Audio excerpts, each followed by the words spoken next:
গোল্ডির তো আজকে স্কুল ছিল, তা সেজন্য গোল্ডির মানে পরীক্ষা ছিল।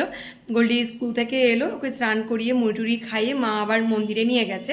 আর আমি এদিকে কিন্তু আমার কিছু রান্নাবান্নাগুলো আমার কিছুটা করে নিয়েছি, দিয়ে এবারে যাচ্ছি এখন মন্দিরে। চলুন আপনাদেরকেও নিয়ে যাই আমাদের হরগৌরী মন্দিরে মায়ের দর্শন করাতে। আমি চলে এসেছি মন্দিরের সামনে, এই হচ্ছে হরগৌরী মায়ের মন্দির। চলুন উপরে যাই, গিয়ে মাকে দেখুন। এই যে আমি কিন্তু উপরে চলে এসেছি।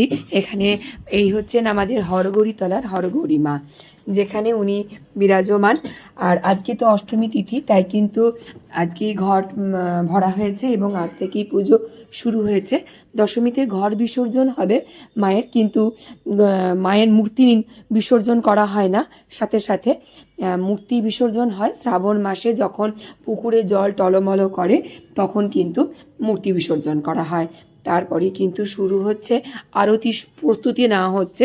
এই যে এখানে কিন্তু আরতিও শুরু হয়ে গেছে, একে একে এদিকে আরতি চলবে। এদিকে কিন্তু গোল্ডি যেহেতু ছোট্ট, কারোর কাছ থেকে একটা কাঁসি পেয়েছে, সে কিন্তু লাঠি দিয়ে কাঁসি বাজাচ্ছে। ছোট মেয়ে, তাই হয়তো এগুলো বাজাতে সে ভালোবাসে। আর তারপরে কিন্তু আরতি হয়ে যাবার পরে পঞ্চপ্রদীপের শিখাটায় আমরা সকলে মিলে কিন্তু একটু করে মাথায় তার শিখাটা ছুঁয়ে নিচ্ছিলাম। তো চলো আজকের ভিডিওটা এখানেই শেষ করি।